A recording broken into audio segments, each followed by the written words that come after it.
اللہ کے پیارے حبیب صلی اللہ تعالی علیہ وسلم میرے اور آپ کے آقا حضرت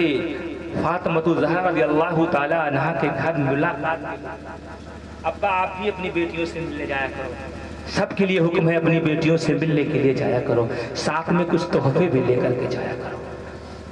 لہذا اللہ کے رسول صلی اللہ علیہ وسلم کئی دن ہو گئے، میرے آقا نے سوچا ملاقات نہیں ہوئی، حضرت فاطمہ سے ملنے کے لیے میرے آقا چلے ہیں، اور اللہ کے رسول جب چلے حضرت فاطمہ رضی اللہ تعالیٰ عنہ کے گھر پہنچے، حضرت فاطمہ رضی اللہ تعالیٰ عنہ نے گھر میں بٹھایا، بہت خوش ہو گئی، ہمارے ابو آ گئے، رسول کونین آ گئے، بٹھایا، پانی پلایا، خدمت کی ابو جان کی۔ اس کے بعد میں آپ نے کہا ہے بیٹی فاطمہ چلو گھر چلو، بیٹی فاطمہ چلو گھر چلو، لیکن حضرت فاطمہ رضی اللہ تعالیٰ عنہ کا جواب سنو، آپ اب کرتی ہیں حبیبی یا رسول اللہ، اے میرے ابو جان ابھی میں نہیں جا سکتی، علی کو آ جانا، میرے شوہر سرتاج علی کو آ جانے دو، جب میرے سر کے تاج آ جائیں گے تب میں چلوں گی۔ اللہ کے رسول تشریف فرما ہے، ایک طرف میرے آقا بیٹھے ہوئے ہیں، حضرت فاطمہ الزہرا ہے، اللہ اللہ، جیسے حضرت علی کا مکان میں داخلہ ہوا تو حضرت علی کو بھینی بھینی خوشبو ملی، آقا علیہ السلام کی نبوت والی خوشبو ملی ہے۔ اعلیٰ حضرت فرماتے ہیں کہ بھینی خوشبو سے مہک جاتی ہے گلیاں واللہ،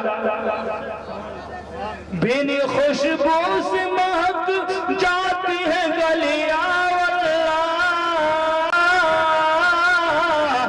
کس بولوں میں بسائے تمہارے گیسو، تمہارے گیسو، اللہ اللہ۔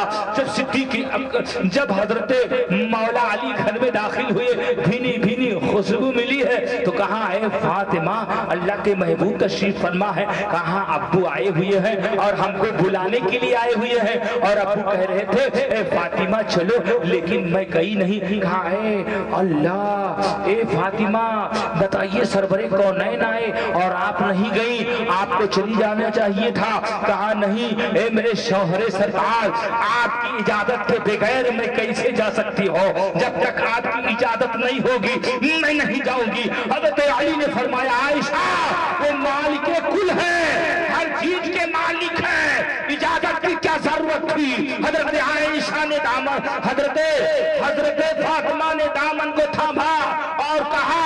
اے میرے شوہر سرتاج آپ کا بھی حق ہے، اس لیے میں بغیر آپ کے اجازت کے نہیں جا سکتی ہو، آپ اجازت فرمائیں گے تب میں جاؤں گی۔ اللہ اللہ، اجازت ہو جاتی ہے، حضرت خاتون جنت تیاری بنا رہی ہے مکہ جانے کے لیے، کہاں جانے کے لیے، مکہ جانے کے لیے، اور آپ کا بھی مزاج ہے کہ آپ کے بھیا اگر آ جائیں تو کوئی راضی ہو یا نہ راضی ہو، بیگ کپڑا باندھو گی، بیٹوا کو سنوارو گی اور اس کے بعد اٹھا کر کہو گی چلو بھیا ہم دیکھ لے بے، ہم دیکھ لے بے، شوہر پردیس کما رہا ہے، اس سے اجازت کی کوئی ضرورت نہ سمجھا آپ نے، آپ بیٹھ لیتی ہے چلی جاتی ہے، میرے بھیا آئے ہوئے ہیں، میرے ابو آئے ہوئے ہیں، میں کسی قیمت پر نہیں رکوں گی، لیکن ذرا دیکھو خاتون جنت ہے، جو جنت کی مالکن ہے، جنت کی مختار ہے، سردار ہے، جنت میں وہ جائے گی آگے آگے، اس کے پیچھے پیچھے سب جاؤ گی، ان کا عالم یہ ہے شوہر کی اجازت ضروری ہے، بلانے کون آئے ہیں، جو جنت کے مالک ہیں بلانے آئے ہیں، لیکن پھر بھی آپ شوہر کی اجازت طلب کر رہی ہے، لہذا اب حضرت فاطمہ تیار ہو جاتی ہے، جب تیاری ہو گئی نا تو کہتی ہیں اے میرے شوہر آپ بھی چلو نا ابو کے گھر، آپ بھی چلو گھوم کر کے آؤ، تو حضرت علی کہتے ہیں میں بھی چلوں، کہاں چلو، کہاں ٹھیک ہے آپ بھی چلیے، تو کہا لیکن ایک بات ہے میرے شوہر، ایک بات ہے کہ جب میں چلوں گی نا تو جو آگے آگے ابو ہوں گے اس کے پیچھے میں رہوں گی اور میرے پیچھے آپ رہیں گے، کہا اس کا مطلب کیا ہے، کہا جہاں ابو کے قدم ہوں گے نا اس پہ میں